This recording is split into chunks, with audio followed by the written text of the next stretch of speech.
Hello friends, good morning. നമ്മുടെ Kerala TV സീരിയലിലേക്ക് എല്ലാവർക്കും സ്വാഗതം. അങ്ങനെ അതേ നമ്മുടെ വേദ താൻ ആ വീട്ടിലുണ്ടായിരുന്ന സമയത്ത്, അതായത് വിക്രവും വേദയും ഉണ്ടായിരുന്ന ആ ഒരു സ്നേഹ നിമിഷങ്ങളെ പറ്റിയും ഇവർക്കിടയിലേക്ക് ഇടങ്കോലായിട്ടിട്ട് വന്ന രാധയെ പറ്റിയൊക്കെ ആലോചിച്ചുകൊണ്ട് അങ്ങനെ ഇരിക്കുക കേട്ടോ. അങ്ങനെ വേദയും വിക്രവും സ്നേഹത്തോടെ ജീവിച്ചതെല്ലാം ആലോചിച്ച് ഇങ്ങനെ, അതിനുശേഷം പിന്നെ വേദയും വിക്രവും അടി കൂടിയത്, സ്നേഹിച്ചത്, അതുപോലെ അമ്മയുടെയും അച്ഛൻ്റെയൊക്കെ അടുത്ത് ഇങ്ങനെ ഒളിച്ചുകളി കളിച്ചത്, അങ്ങനെ ഈ കാര്യങ്ങളെല്ലാം ആലോചിച്ചുകൊണ്ട് നമ്മുടെ വേദ ഇങ്ങനെ വിക്രത്തെ ആലോചിച്ച് അവിടെ അങ്ങനെ ഇരിക്കുക. അങ്ങനെ ആകെ മനസ്സ് തകർന്ന് തരിപ്പണമായിട്ടാണ് ഇരിക്കുന്നത്. ആ സമയത്താണ് നമ്മുടെ ശ്രീകാന്തിൻ്റെ പട്ടിഷോയുമായിട്ട് ശ്രീകാന്ത് കയറി വരുന്നത്. അപ്പോൾ അതേ അവർ വന്നെന്ന് വിചാരിച്ച് നീ നിൻ്റെ മനസ്സ് മാറ്റാനൊന്നും ശ്രമിക്കണ്ട, അപ്പോൾ പെങ്ങളുടെ മനസ്സെങ്ങാനും മാറിപ്പോയാലോ എന്നുള്ളൊരു പേടി ഇവന്. അപ്പോൾ ഇവനാണെങ്കിൽ ചെന്നിട്ട് വേദയോട് എന്താ നിൻ്റെ ഉദ്ദേശം എന്ന് ചോദിച്ചു. എന്ത് ഉദ്ദേശം? എനിക്കെന്താ ഉദ്ദേശം എന്നുള്ളത് ശ്രീയേട്ടൻ അറിയില്ലേ എന്ന് വേദ ചോദിക്കുമ്പോൾ ഞാൻ ചോദിച്ചാൽ അതല്ല, അവരിവിടെ വന്നത് നീ അറിഞ്ഞിട്ടാണോ നീ പറഞ്ഞിട്ടാണോ എന്ന് എനിക്ക് അറിയേണ്ടതെന്ന് പറഞ്ഞു. ഞാൻ പറഞ്ഞിട്ടുമല്ല, ഞാൻ അറിഞ്ഞിട്ടുമല്ല, അവരിവിടെ വന്നത് അവരുടെ കാര്യത്തിന് വേണ്ടിയിട്ടാണ് എന്നിങ്ങനെ പറയുക. ഇനി ആരൊക്കെ അവിടെ നിന്ന് എന്തൊക്കെ വേഷം കെട്ടി വന്നാലും നിൻ്റെ മനസ്സ് മാറില്ല എന്നുള്ളത് അവർക്കറിയില്ലല്ലോ. പക്ഷേ എനിക്കൊരു കാര്യം നിന്നോട് പറയാനുണ്ട്. നിൻ്റെ മനസ്സ് മാറണമെന്ന് ചെറുതായിട്ടെങ്കിലും നിനക്കൊരു തോന്നലുണ്ടായാൽ അവിടെ തീർന്നു മോളെ, ബാക്കി കാര്യങ്ങൾ ഞാൻ പറയാതെ തന്നെ നിനക്കറിയാലോ അല്ലേ എന്നിങ്ങനെ പറയുക. അപ്പം ഞാനതിന് എൻ്റെ മനസ്സ് മാറുമെന്നൊന്നും നിങ്ങളോട് പറഞ്ഞില്ലല്ലോ എന്ന് വേദ ശ്രീകാന്തിനോട് പറയുമ്പോൾ നീ പറയണ്ട, നിൻ്റെ മനസ്സ് മാറില്ലെന്ന് എനിക്കറിയാം, എങ്കിലും ഞാൻ ഇടയ്ക്കൊന്ന് ഓർമ്മപ്പെടുത്തിയെന്നേ ഉള്ളൂ. ഇനി എങ്ങാനും മനസ്സ് മാറണം അല്ലെങ്കിൽ മാറാൻ ഒക്കെ തോന്നിയാലോ എന്ന് വിചാരിച്ചിട്ട് എന്നൊക്കെ പറഞ്ഞു. അങ്ങനെ കുറേ വേദയോട് കാണണമെന്നൊക്കെ പറഞ്ഞിട്ട് ഇയാൾ അങ്ങ് പോയി കേട്ടോ. വേദ എന്നിട്ട് ഇങ്ങനെ അവിടെ വിഷമിച്ചിരിക്കുക. ഈ സമയത്ത് നമ്മുടെ മാഷും അതുപോലെ അമ്മയും കൂടി വീട്ടിലിരുന്ന് ഇങ്ങനെ വേദയെ പറ്റി സംസാരിക്കുന്നു. ഈ സമയത്ത് വിക്രം അവിടെ റൂമിലിരിക്കുക. എന്നിട്ട് വേദയായിട്ടുണ്ടായിരുന്ന ആ ഒരു സമയങ്ങളിലെ പറ്റിയുള്ള കാര്യങ്ങൾ വിക്രം ആലോചിക്കുക കേട്ടോ. വേദയായിട്ട് കളിച്ചത്, വേദയായിട്ട് വഴക്ക് കൂടിയത്, വേദയായിട്ട് ചിരിച്ചത്, ഓടിക്കളിച്ചത്, അതുപോലെ തന്നെ വിക്രവും വേദയും തമ്മിലുള്ള വാക്ക് തർക്കങ്ങൾ, അതിനിടയിൽ സംഭവിച്ച ചെറിയ ചെറിയ അവർ പോലും അറിയാതെ അവരിഷ്ടപ്പെട്ട നിമിഷങ്ങൾ, ഇതെല്ലാം ആലോചിച്ച് നമ്മുടെ വിക്രവും ഇങ്ങനെ അവിടെ ഇരിക്കുന്നു. എന്നിട്ട് വിക്രവും വേദ ഇങ്ങനെ സ്വപ്നം കാണുകയാണ്. അത് കഴിഞ്ഞിട്ട് രണ്ടുപേരും കൂടെ കൈ പിടിച്ച് കടൽ തീരത്തോടെ നടക്കുന്നത്, അങ്ങനെയുള്ള കാര്യങ്ങളെല്ലാം അത് സെയിമായിട്ട് വേദയും ആലോചിച്ചു, വിക്രവും ആലോചിച്ചു. ഇങ്ങനെ ഇവർ രണ്ടുപേരും അവിടെ ഇവിടെ ഇരുന്ന് ഇങ്ങനെ ആലോചിച്ച് ഇങ്ങനെ കരഞ്ഞു തീർക്കുക. വിക്രത്തിൻ്റെ കണ്ണിൽ നിന്നും കണ്ണുനീരിങ്ങനെ പൊടുപുടന്ന് വീണുകൊണ്ടിരിക്കുക കേട്ടോ. ഈ സമയത്ത് അമ്മയും അച്ഛനും കൂടി വിക്രത്തിന് ഇപ്പോൾ വേദയോടുള്ള ആ ഇഷ്ടത്തെ പറ്റിയൊക്കെയുള്ള കാര്യങ്ങളിങ്ങനെ പറയുവാണ്. അവൻ അവിടെ ചെന്ന് അവനാൽ കഴിയുന്ന രീതിയിൽ താണ് കേണ് അവൻ സംസാരിച്ചു. പക്ഷേ വേദ അതൊന്നും കേൾക്കാൻ തയ്യാറായില്ല എന്നുള്ള കാര്യമാണ് അച്ഛൻ ഇങ്ങനെ പറയുന്നത്. അപ്പോൾ അത് കേട്ട് കഴിഞ്ഞപ്പോഴത്തേക്ക് അമ്മയ്ക്കും ഭയങ്കര സങ്കടം. അങ്ങനെ അവരാകെ സങ്കടത്തിൽ ഇങ്ങനെ നിൽക്കും. അപ്പോൾ അവൻ പറഞ്ഞില്ലേ ഇലക്ഷൻ കഴിഞ്ഞിട്ടുണ്ടെങ്കിൽ ശ്രീനിവാസനെ ഉപേക്ഷിച്ച് അവൻ നമ്മുടെ കൂടെ പോരുമെന്ന്, അത് വേദമോളോട് പറഞ്ഞില്ലേ എന്നൊക്കെ ചോദിക്കുമ്പോൾ അതെല്ലാം അവളോട് പറഞ്ഞു എന്ന കാര്യം പറയുക. അവൾക്കറിയാം അവൻ നമുക്ക് വാക്ക് തന്നിട്ടുണ്ടെങ്കിൽ അതുപോലെ തന്നെ ചെയ്യുമെന്ന്. അവൻ ശ്രീനിവാസൻ്റെ അരികിൽ നിന്ന് എല്ലാ ബന്ധവും ഉപേക്ഷിച്ച് മടങ്ങിയെത്തും എന്നുള്ള കാര്യം അവൾക്ക് നന്നായിട്ട് അറിയാം. പക്ഷേ അവൾ അവിടെ നിൽക്കുന്നതിൻ്റെ കാരണം അതൊന്നും അല്ല കമലെ. അവളുടെ മനസ്സിനെ വേദനിപ്പിക്കുന്ന, അല്ലെങ്കിൽ അവളെ തക്കതായ കാരണം പറഞ്ഞ് ഭയപ്പെടുത്തുന്ന എന്തോ ഒരു വിഷയമുണ്ട്. അതൊരു പക്ഷേ നമ്മുടെ ഈ കുടുംബത്തിനെ സംബന്ധിച്ചിട്ടുള്ള കാര്യങ്ങളായിരിക്കാം. ഈ വീടിനോ ഈ വീട്ടുകാർക്കോ ഒരു പ്രശ്നവും ഉണ്ടാകരുത് എന്ന് കരുതിയായിരിക്കാം അവൾ മാറി നിൽക്കുന്നത്. എൻ്റെ മനസ്സ് പറയുന്നത് മുഴുവനും അങ്ങനെ ഒരു കാര്യമാണ് എന്ന് അദ്ദേഹം കമലയോട് പറഞ്ഞു. അങ്ങനെ ഇപ്പോൾ പറഞ്ഞു പേടിപ്പിക്കാനൊക്കെ ആരാണ് ഉള്ളത്? ആ പോലീസുകാരൻ വന്ന് പറഞ്ഞു തന്നെ താൻ കേട്ടില്ലേ എന്നൊക്കെ അച്ഛനിങ്ങനെ ചോദിക്കുക. അപ്പോൾ ഇതിന് എന്തോ ഒരു മെയിൻ പ്ലാൻ ഒരുക്കിയിട്ടുള്ള കളിയാണ് എന്നും അദ്ദേഹം ഇങ്ങനെ പറഞ്ഞു. അങ്ങനെ ഇവർ തമ്മിൽ ഈ കാര്യമൊക്കെ സംസാരിച്ചുകൊണ്ട് ഇങ്ങനെ നിൽക്കുന്നു. ഇതേ സമയത്ത് പിന്നെയെന്ന് പറഞ്ഞിട്ടുണ്ടെങ്കിൽ നമ്മുടെ വേദ അവിടെ ഇരുന്ന് എപ്പോഴാണ് ഈ ശ്രീകാന്തിനോട് തിരിച്ചടിക്കാൻ കഴിയുക എന്നുള്ളൊരു ഗവേഷണത്തിൽ തന്നെയാണ്. അങ്ങനെ ഇരിക്കുമ്പോൾ ഇലക്ഷൻ വർക്കും കാര്യങ്ങളും എല്ലാം വളരെ തകൃതിയായിട്ട് നടക്കുന്നു. ഇലക്ഷന് ഒരു സൈഡിൽ വാസുവനും അതുപോലെ ശ്രീകാന്തിൻ്റെ അമ്മായിച്ചനും കൂടെ എല്ലാ കാര്യങ്ങളും ഭയങ്കര ഭംഗിയായിട്ടൊക്കെ ചെയ്യുന്നു. വാസുവിനെ ഓരോന്ന് പറഞ്ഞ് വിശ്വസിപ്പിച്ച് ഇങ്ങനെ നിർത്തുവാണ്. ഇപ്പുറ സൈഡിൽ ശ്രീനിവാസന് വേണ്ടി നമ്മുടെ വിക്രത്തിൻ്റെ കൂട്ടുകാർ രാജേട്ടനും അതുപോലെ അവരെല്ലാവരും കൂടി ചേർന്ന് ഇവിടെ നല്ല രീതിയിൽ പണിയെടുക്കുന്നു. അങ്ങനെ എല്ലാവരും വോട്ടൊക്കെ ചോദിച്ച് എല്ലാവരും ഭയങ്കര ഇതായിട്ട് ഇതിൽ മുഴുകി നടക്കുവാണ്. ഈ സമയത്ത് ഈ വരുണിനെ തീർക്കാനുള്ള പരിപാടികളും കാര്യങ്ങളും ആസൂത്രണം ചെയ്തുകൊണ്ട് കുറേ ഗുണ്ടകളെയൊക്കെ ഇറക്കി ഇവിടെ നമ്മുടെ ശ്രീകാന്തും അതുപോലെ അമ്മായച്ചനും കൂടി ഓരോന്ന് ചെയ്യുന്നു. ഇതൊന്നും അറിയാതെ തോളെ കൈയിട്ട് വാസുവിന് ഇവരുടെ പുറകെ നടക്കുക കേട്ടോ.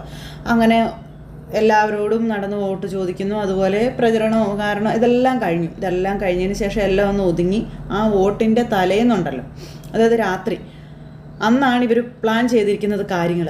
അപ്പോൾ വേദ ഓഫീസിൽ പോയിട്ട് വരുന്ന സമയത്ത് ഇങ്ങനെ യാദൃശികമായിട്ട് വേദയ്ക്ക് പ്രിയപ്പെട്ട ഒരാളെ വേദ കണ്ടു. അപ്പോൾ കണ്ട് സംസാരിച്ച് കഴിഞ്ഞപ്പോഴേക്കും ഈ ഇവരുടെ ഉള്ളിലിരിപ്പും കാര്യങ്ങളും എല്ലാം കുറേശ്ശെ വേദയ്ക്ക് എന്തൊക്കെയോ ഹിൻഡുകളായിട്ട് കിട്ടുകയാണ്. അപ്പോൾ വേദ ആ ചേട്ടനെ കണ്ട് അന്ന് വേദയെ കാണാൻ വന്നതും വേദയുടെ പേരിൽ പ്രശ്നങ്ങളും വേദ കേസെടുത്തു എന്ന് പറഞ്ഞ പ്രശ്നങ്ങളും കാര്യങ്ങളൊക്കെ ഉണ്ടാക്കിയായിരുന്നല്ലോ ശ്രീകാര്യം ശ്രീനിവാസൻ, ആ ചേട്ടനെയാണ്. അപ്പോൾ ആ ചേട്ടൻ ഇങ്ങനെ വേദയോട് എന്താ ചതി മണക്കുന്ന രീതിയിലുള്ള കാര്യങ്ങളൊക്കെ സംസാരിച്ചു. അത് കേട്ട് കഴിഞ്ഞപ്പോൾ വേദയ്ക്കും ഭയങ്കര ടെൻഷനായി. വേദ എന്നിട്ട് നേരെ അവിടെ നിന്ന് ഓടുവാണ് ശ്രീകാന്തിനെ കാണാനായിട്ട്. അപ്പോൾ ശ്രീകാന്ത് വീട്ടിൽ പ്ലാനൊരുക്കി എല്ലാത്തിനുമുള്ള സെറ്റപ്പുകളും കാര്യങ്ങളും ചെയ്തുകൊണ്ടിരിക്കുക. അപ്പോഴാണ് പെങ്ങളോട് വീട്ടിലേക്ക് ഓടി ചെന്നിട്ട് വാതിലങ്ങ് അടച്ച് കുറ്റിയിട്ടു. അപ്പോഴേക്കും ശ്രീകാന്ത് തിരിഞ്ഞു നോക്കിയപ്പോൾ വേദ, എന്താ നിനക്കെന്ത് പറ്റിയെന്ന് ചോദിച്ചപ്പോൾ നിങ്ങളുടെ ഉദ്ദേശം എന്താണെന്ന് വേദ ചോദിച്ചു. ഉദ്ദേശമോ? എൻ്റെ ഉദ്ദേശം എന്താണെന്ന് നിനക്കറിയില്ലേന്ന് ചോദിച്ചപ്പം നിങ്ങളുടെ ആ ഉദ്ദേശമല്ല ഞാൻ ചോദിച്ചത്, വിക്രത്തെ നിങ്ങൾ എന്ത് ചെയ്യാനാണ് പ്ലാൻ ഇട്ടിരിക്കുന്നതെന്ന് ചോദിക്കാം. വിക്രത്തെയോ? അവനെ ഞാനെന്ത് ചെയ്യാനാ? എനിക്ക് അവനൊന്നും ചെയ്യേണ്ട ആവശ്യമില്ല എന്ന് പറയുമ്പോൾ നിങ്ങളുടെ ഉള്ളിലെ ദുഷിച്ച മനസ്സുകൊണ്ട് എൻ്റെ മുന്നിൽ നിന്ന് നിങ്ങൾ നുണ പറയരുതെന്ന് പറഞ്ഞു. നിങ്ങൾ എന്ത് തന്നെ വിക്രത്തെ ചെയ്യാൻ ഉദ്ദേശിച്ചിട്ടുണ്ടെങ്കിലും അതൊന്നും നടക്കില്ല എന്നും പറഞ്ഞുകൊണ്ട് വേദ ഇങ്ങനെ പറയുക. നിങ്ങൾ പറഞ്ഞ വാക്ക് കേട്ട് ഞാൻ ഇത്രയും നാൾ ഇവിടെ നിന്നത് എന്തിനു വേണ്ടിയാണെന്ന് നിങ്ങൾക്ക് അറിയാവോ എന്ന് ചോദിച്ചു. അപ്പോഴേക്കും ഇവന് പേടിയായി. വേദയുടെ ടൂൺ മാറി. വേദ ഇതെല്ലാം പറഞ്ഞു തീർത്ത് വേദ പോകുമെന്ന് ഇവന് മനസ്സിലായി. അപ്പോഴത്തേക്കും വരുണിൻ്റെ കാര്യം കുറച്ചുകൂടെ ഫാസ്റ്റ് ആക്കാൻ ഇവൻ മനസ്സുകൊണ്ട് തീരുമാനിക്കുകയാണ്. വിക്രം പുറത്തുണ്ടെങ്കിലല്ലേ വേദ ഈ പറയുന്ന അവൻ്റെ പുറകെ പോകത്തുള്ളൂ ഒരു ചിന്തയാണ് ഈ ശ്രീകാന്തിന്. ശ്രീകാന്ത് ഇങ്ങനെ ഈ വേദ പറയുന്നതൊക്കെ കേൾക്കുക കേട്ടോ. അപ്പോൾ വേദ നീ ചുമ്മാ എടുത്തു ചാടരുതെന്നൊക്കെ പറയുമ്പോൾ ഒരു എടുത്തു ചാട്ടമല്ല, ഞാൻ ഇതോടുകൂടി നിങ്ങളുടെ എല്ലാ കള്ളക്കളികളും തീർത്തു തരാം, ഞാൻ എല്ലാ സത്യവും എല്ലാവരോടും പറയാൻ പോവുകയാണെന്നും പറഞ്ഞുകൊണ്ട് വേദ ഇങ്ങനെ അവിടെ നിന്ന് ഇറങ്ങുമ്പോഴേക്കും വേദയെ പറഞ്ഞു വീണ്ടും ഇവൻ ഭയപ്പെടുത്തുവാണ്. പിന്നെ നിൻ്റെ വീട്ടുകാരെ പൊടി പോലും കാണില്ല എന്നും പറഞ്ഞു. അപ്പോൾ ഇത്രയും ദിവസം നിങ്ങളെന്നെ ഇതും പറഞ്ഞ് പേടിപ്പിച്ചു, ഇനി അത് നടക്കില്ല എന്ന് പറയുമ്പം ഇനിയും അത് നടക്കും, ഇനിയും അത് നടക്കാനുള്ള കാര്യം തന്നെയാ എന്നും പറഞ്ഞുകൊണ്ട് ശ്രീകാന്ത് വീണ്ടും വേദയോട് പറയണം. ഇത് കേട്ട് കഴിഞ്ഞപ്പോൾ വേദയ്ക്ക് ഭയങ്കരമായിട്ട് ദേഷ്യം വന്നു. വേദയാണെങ്കിൽ നിങ്ങൾക്ക് ചെയ്യാൻ പറ്റുന്ന എന്താണെന്ന് വെച്ചാൽ നിങ്ങൾ ചെയ്യുമെന്നും പറഞ്ഞ് അവിടെ നിന്ന് അങ്ങോട്ടേക്ക് പോവുക. അപ്പോൾ വേദ അങ്ങ് പോയി കഴിഞ്ഞപ്പോൾ ഉണ്ടല്ലോ വേദ ഫോൺ എടുത്ത് അമ്മായച്ചനെ വിളിച്ചിട്ട് വേദ ഈ സംസാരിച്ച കാര്യങ്ങളെല്ലാം പറയുക. അപ്പോഴേക്കും ഇനി സമയം വൈകിപ്പിക്കരുതെന്നും പറഞ്ഞുകൊണ്ട് അമ്മായച്ചന്മാരും മോന് പറഞ്ഞും കൊടുക്കുന്നു. അങ്ങനെ വാസുവൻ ഈ പ്രചരണവും കാര്യങ്ങളും എല്ലാം കഴിഞ്ഞ് വീട്ടിലിരിക്കുന്ന സമയത്ത് വരുണിനെ വിളിച്ച് ഇവർ പുറത്തിറക്കുന്നതെന്ന് പറഞ്ഞിട്ടുണ്ടെങ്കിൽ നമ്മുടെ ദീപ്തിയുടെ ഫോണിൽ നിന്നും മെസ്സേജ് അയച്ചാണ് പുറത്തിറക്കുന്നത്. എന്നിട്ട് ഇവൻ പുറത്ത് വന്ന സമയത്ത് ശ്രീകാന്തിൻ്റെ ഗുണ്ടകൾ വളഞ്ഞിട്ട് ഈ ചെറുക്കനെ ആക്രമിക്കുക. അങ്ങനെ ആ ചെറുക്കനെ രാത്രി വളഞ്ഞിട്ട് ആക്രമിച്ച് കഴിഞ്ഞപ്പോഴേക്കും, അതായത് രാത്രി വളഞ്ഞിട്ട് ആക്രമിച്ച് കഴിഞ്ഞപ്പോഴത്തേക്കും നമ്മുടെ വിക്രവും അതുപോലെ അവരെല്ലാവരും യാദൃശ്ചികമായിട്ട് അതിലെ വന്നു. അപ്പോൾ പുളിക്കനെന്ന് പറഞ്ഞ ആളും അവിടെ വന്നു. അയാളാണല്ലോ ഇതിൻ്റെ എല്ലാ ഇടനിലക്കാരൻ. ഇയാൾ ഇതിൻ്റെ എല്ലാ ഇടയിൽ നിന്ന് ഓരോന്ന് ഒപ്പിച്ച് വെച്ചിട്ട് ഇയാൾ അയ്യോ വിക്രം വരുണിനെ കൊന്നേന്ന് പറഞ്ഞുകൊണ്ട് അവിടെ കിടന്ന് ഇങ്ങനെ ഒച്ച വയ്ക്കുക. അപ്പോഴേക്കും വിക്രം എല്ലാം നോക്കുമ്പോൾ അപ്പോൾ ആ ചെറുക്കനെ അവിടെ ഇങ്ങനെ കിടക്കുന്നു. ഈ വിക്രം എടാന്നും പറഞ്ഞ് പുളിക്കനെ പിടിക്കാനായിട്ട്. അപ്പോൾ പുളിക്കൻ ഇതിനകത്ത് കളിച്ചിട്ടുണ്ടെന്നുള്ളത് വിക്രത്തിന് മനസ്സിലായി. വിക്രം ഇവനെ ഓടിക്കുമ്പോഴത്തേക്കും ഇവരെല്ലാവരും കൂടെ തള്ളിയിട്ടിട്ട് പുളിക്കൻ ഇറങ്ങി ഓടി. പെട്ടെന്ന് തന്നെ നമ്മുടെ രാജേട്ടനും അതുപോലെ തന്നെ അവരെല്ലാവരും ഉണ്ടായിരുന്നു. ഇവരെല്ലാവരും കൂടി ചേർന്ന് ഈ പുളിക്കനെ പിടിക്കാൻ നോക്കിയെങ്കിലും നടന്നില്ല. പിന്നെ പെട്ടെന്ന് തന്നെ വരുണിനെ അവിടെ നിന്ന് മാറ്റി ഹോസ്പിറ്റലിൽ എത്തിക്കാമെന്നുള്ളൊരിതാണ് നടന്നത്. അപ്പോഴത്തേക്കും പിന്നെ നമ്മുടെ കുഞ്ഞൂട്ടൻ വേദയെ വിളിച്ചിട്ട് സംഭവിച്ച കാര്യം പറയുവാണ്. അപ്പോഴേക്കും നിങ്ങൾ പെട്ടെന്ന് തന്നെ വിക്രത്തെ ചക്രപാണി സാറിൻ്റെ ഓഫീസിലേക്ക് കൊണ്ടുവരണം, ബാക്കി കാര്യം ഞാൻ നോക്കിക്കോളാം എന്നൊക്കെ വേദ ഇങ്ങനെ പറയുക കേട്ടോ. അപ്പോൾ വേദ അങ്ങനെ ആ കാര്യങ്ങളെല്ലാം പറഞ്ഞു. അപ്പോൾ വേദ ഇതെല്ലാം പരിഹരിച്ച് ഇതെല്ലാം കഴിഞ്ഞിട്ട് നേരെ വിക്രത്തിൻ്റെ വീട്ടിലേക്ക് പോകാമെന്ന് വിചാരിച്ചിരുന്ന സമയത്താണ് ഇതുപോലൊരു ദുരന്തം വന്ന് ചാടുന്നത്. പിന്നെ പിറ്റേ ദിവസം വാർത്ത പത്രത്തിലും ചാനലിലും എല്ലാം നിറഞ്ഞു വാർത്ത, വിക്രം ഈ പറയുന്ന നമ്മുടെ വരുണിനെ കൊല്ലാൻ ശ്രമിച്ചു എന്നും പറഞ്ഞു. ഈ വാർത്തയെല്ലാം കൂടി പത്രത്തിൽ വന്ന് അവരെല്ലാവരും വായിക്കുന്നു. ദീപ്തി വന്ന് ഇത് കാണാനും ഇടയാകുന്നു. ഇത് കേട്ടപ്പോഴത്തേക്കും ദീപ്തി അവിടെ കുഴഞ്ഞു വീഴുന്നു. എല്ലാവരും കൂടെ ദീപ്തിയെ താങ്ങിയെടുക്കുന്നു. മൊത്തത്തിൽ സീന് എന്താണോ ഈ ശ്രീകാന്ത് ഉദ്ദേശിച്ചത് അത് വളരെ മാന്യമായി ഭംഗിയായി തന്നെ ശ്രീകാന്ത് അവിടെ ഒപ്പിച്ചു വെച്ചു. ഇനി ശ്രീകാന്ത് എന്ത് ചെയ്താലും അതിനൊന്നും ഇതാവില്ലാത്ത രീതിയിൽ തന്നെ, അതായത് ശ്രീകാന്ത് ഇതിനകത്തേക്ക് പെട്ടു പോവാത്ത രീതിയിൽ തന്നെ എല്ലാം ഒപ്പിച്ചു വെച്ചിരിക്കുക. അങ്ങനെ എന്തായാലും വരുണിനെ നമ്മുടെ വിക്രം തീർത്തു എന്നുള്ള വാർത്ത ലോകം മുഴുവനും പരന്നു. വാസുവൻ ഇത് അറിഞ്ഞു കഴിഞ്ഞപ്പോഴത്തേക്കും വാസുവൻ അവിടുന്ന് കല്ലി കയറി അങ്ങ് ഇറങ്ങുകയാണ്.